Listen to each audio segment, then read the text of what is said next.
Salut à tous et bienvenue sur notre chaîne dédiée au Real Madrid. N'hésitez pas à lâcher un petit pouce bleu. Si vous appréciez notre contenu, n'oubliez pas de vous abonner pour rester informé de toutes les actualités concernant votre club préféré. Des contacts ont été établis avec son représentant. Tottenham planifie de s'emparer d'une cible convoitée par le Real Madrid. Arnold comme premier recrue, Vasquez comme sacrifié. Voici le projet du Real Madrid pour le Mercato 2025. Une initiative surprenante de Florentino Pérez envers les joueurs du Real Madrid avant la confrontation face à Arsenal. Une déclaration inattendue de Klopp après la débâcle 3-0 du Real Madrid contre Arsenal. Avant de plonger dans le sujet, n'hésitez pas à partager vos pensées dans les commentaires. Pensez-vous que le Real Madrid peut accomplir un exploit? Croyez-vous à un retournement de situation? Les mots du sélectionneur espagnol aux joueurs du Real Madrid avant leur duel contre Arsenal.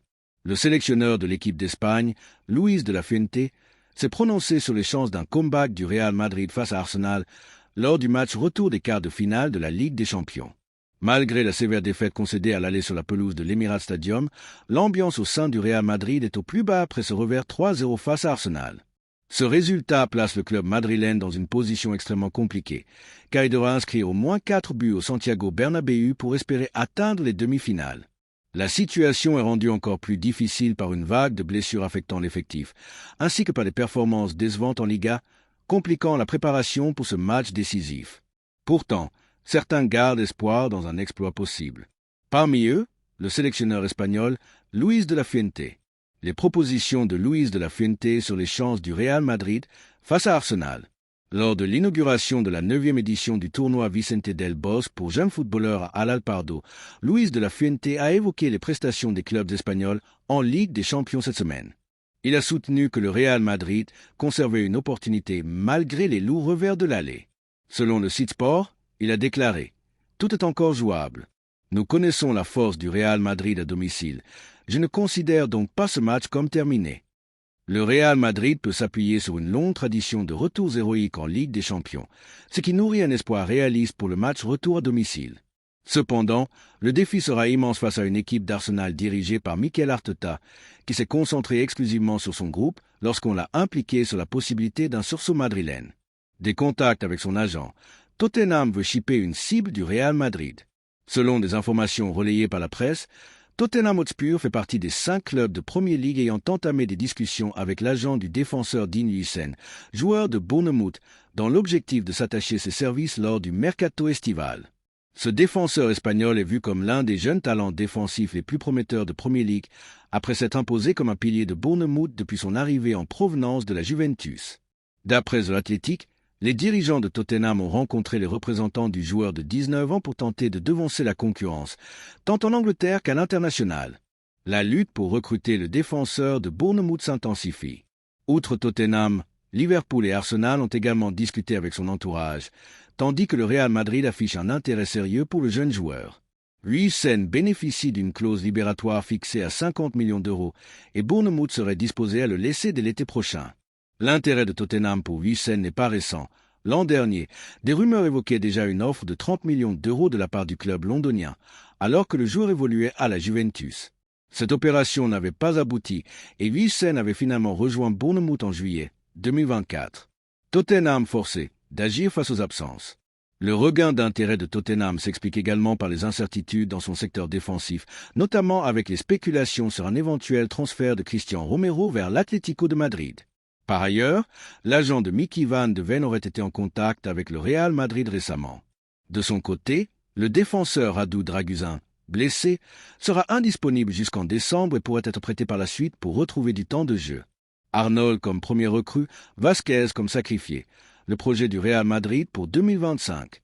Florentino Pérez, président du Real Madrid, a amorcé son plan pour le mercato estival afin de renforcer l'efficacité merengue après une saison marquée par des résultats en dents de scie dans toutes les compétitions. Selon le quotidien espagnol AS, le club devra gérer plusieurs dossiers de prolongation de contrat à l'issue de la saison 2024 à 2025 pour identifier les besoins en renfort pour l'été 2025. Le journal indique que Trent Alexander-Arnold, le latéral de Liverpool, sera la priorité du Real Madrid pour renforcer le flanc droit de la défense en 2025. Cette arrivée pourrait se faire au détriment de Lucas Vasquez, qui risque de payer le prix de ce recrutement, d'autant que Dani Carvajal reviendra également de blessure. La politique du Real Madrid concernant les joueurs de plus de 30 ans reste inchangée. Un renouvellement de contrat limité à une seule saison.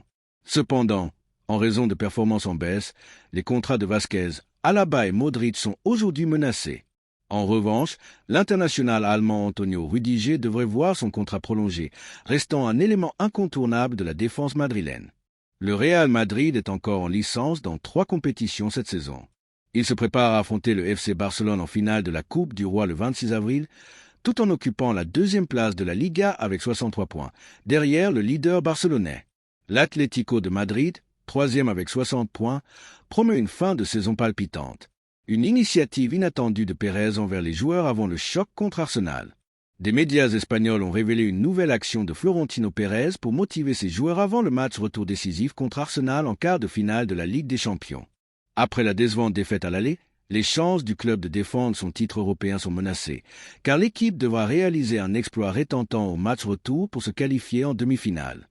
L'ambiance pesante, aggravée par les doutes sur l'avenir de l'entraîneur Carlo Ancelotti et les rumeurs de son possible départ, n'a pas facilité les choses. Dans ce contexte tendu, Florentino Pérez a effectué une visite surprise au centre d'entraînement de Valdebebas pour remonter le moral des joueurs et s'assurer de leur état d'esprit, comme l'a rapporté le journaliste José Félix Diaz dans l'émission El Chiringuito. Diaz a souligné que les joueurs ont apprécié ce geste de Pérez, malgré les difficultés traversées par l'équipe, démontrant l'impact positif de cette intervention sur l'unité et la cohésion du vestiaire. Malgré cette lourde défaite, le Real Madrid reste convaincu de sa capacité à renverser la vapeur lors du match retour, s'appuyant sur son histoire jalonnée de comebacks mémorables face à des adversaires redoutables en temps de crise. Cependant, la mission s'annonce particulièrement ardue face à une équipe d'Arsenal qui a fait preuve de discipline défensive et de solidité à l'aller. Une déclaration surprenante de Klopp après le revers 3-0 du Real Madrid face à Arsenal. Quand vous découvrez le score Real Madrid 0, Arsenal 3, vous êtes forcément surpris. Pas parce que le Real Madrid a perdu, car la défaite fait partie du football, mais parce que cette équipe, que nous connaissons tous, est celle qui inflige de tels scores à ses adversaires, pas celle qui les subit. Mais ce résultat n'est pas ce qui m'inquiète le plus. Ce qui me préoccupe, c'est ce qui va suivre. En tant qu'entraîneur ayant vécu des confrontations intenses et magiques face au Real Madrid, je sais que perdre contre ce club ne signifie rien tant qu'il reste une minute à jouer dans la double confrontation. Je ne parle pas d'une équipe ordinaire. Je ne les encense pas seulement pour leur blason prestigieux ou leur palmarès légendaire, mais parce que je les ai vus de près. J'ai vu comment ils jouent sous pression. J'ai vu l'expression de leurs joueurs dans des moments pires que celui-ci. Leurs visages ne trahissent pas la peur, leurs regards ne flanchent pas, leurs pas ne tremblent pas. J'étais là, à Anfield, au Bernabéu, lors de tant de nuits européennes où tout semblait jouer, et puis ils ont renversé la situation. Le Real Madrid n'est pas juste un grand club, c'est une mentalité. Une mentalité que seul celui qui les a affrontés dans les moments les plus sombres peut comprendre. La plupart des équipes, après un 3-0 à l'aller, s'effondrent psychologiquement. On commence à parler de la saison prochaine, les journaux évoquent des limogeages, des renouvellements de contrats, des transferts. Mais pas le Real Madrid. Eux, ils n'écoutent pas les journaux, ils les écrivent. Depuis mes années à Dortmund, puis à Liverpool, j'ai observé ce club et je vais avouer quelque chose qui pourrait sembler étrange. Chaque fois que le Real Madrid perdait, je me disais, prudence, ils ne sont pas finis. On ne juge pas cette équipe sur 90 minutes, ni même sur 180 minutes. On la juge sur son histoire, sur les générations qui ont porté ce blason, ce maillot et cette détermination inébranlable. Savez-vous ce qui différencie le Real Madrid des autres clubs? Ils n'ont pas besoin que le monde croie en eux. Eux croient en eux-mêmes. Quand le score est contre eux, tout le monde peut rire, se moquer, analyser. Mais dans leur vestiaire, il y a un silence, puis des salutations, puis une conviction. Une voix intérieure qui murmure « Nous reviendrons ». Et c'est cela qui effraie un entraîneur adverse, car vous ne savez pas comment ils font, mais ils le font. Le Real Madrid ne repose pas seulement sur la qualité technique. Oui, ils ont des joueurs exceptionnels, mais cela va au-delà. Ils ont une foi indéfectible, une aura. Ce mot ne s'apprend pas dans les académies, aucun entraînement ne peut l'inculquer. Cette aura naît du blason, de l'histoire, de ces nuits où ils sont revenus de l'impossible. Je le dis sincèrement, si une autre équipe était dans la situation du Real Madrid, on ne parlerait pas d'un retour. On parlerait de fin, de déroute, de regret. Mais parce qu'il s'agit du Real Madrid, le monde s'arrête, écoute, attend. Car Madrid a redéfini les lois du football. Est-il possible qu'une équipe perde 3-0 à l'aller et se qualifie? Avec eux, oui. Est-il possible qu'un adversaire domine 90 minutes et s'écroule à la dernière seconde? Avec eux, oui. Est-il possible qu'un adversaire soit à un pas de la gloire et concède 2 buts en 2 minutes? Avec eux, oui. Ce n'est pas une exagération, c'est une réalité. C'est ce que nous avons tous vécu en tant que supporters, entraîneurs, adversaires ou amoureux du football. Le Real Madrid n'a pas besoin de 20 occasions. Il lui suffit d'un instant.